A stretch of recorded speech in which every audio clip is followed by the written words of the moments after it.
চট্টগ্রামের এক ছোট্ট গ্রাম নাম কাশিমপুর। এই গ্রামের পাশেই আছে এক ভয়ঙ্কর বাঁশঝাড়, যেখানে রাত হলে কেউ যায় না। ওই বাঁশঝাড়ে রাত হলে ভূত ঘুরে বেড়ায় রে। এইসব ভূতের গল্প দিয়া মানুষের ভয় দেখান কেন কাকা? সাহস থাকলে আজ রাতেই ওই বাঁশঝাড়ে যাইয়া দেখ। ঠিক আছে, আজ রাতেই যামু। রাত ঠিক 12টা, চারদিকে ঘুটঘুটে অন্ধকার।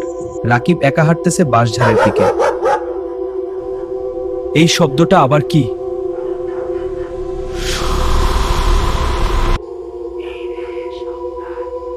কে কে ওখানে?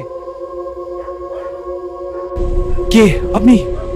এই বাঁশঝাড়ে মানুষ ঢোকে কিন্তু বাইর হয় না। আরেকজন আইছে।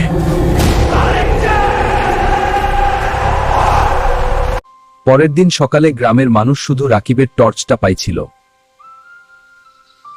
আজও অমাবস্যার রাতে ওই বাঁশঝাড় থেকে একটা কণ্ঠ শোনা যায়। আজকের গল্পটা যদি শুনে ভয় পাইছো, তাহলে এখনই এই চ্যানেলটা সাবস্ক্রাইব কর আরো ভয়ঙ্কর গল্প নিয়ে।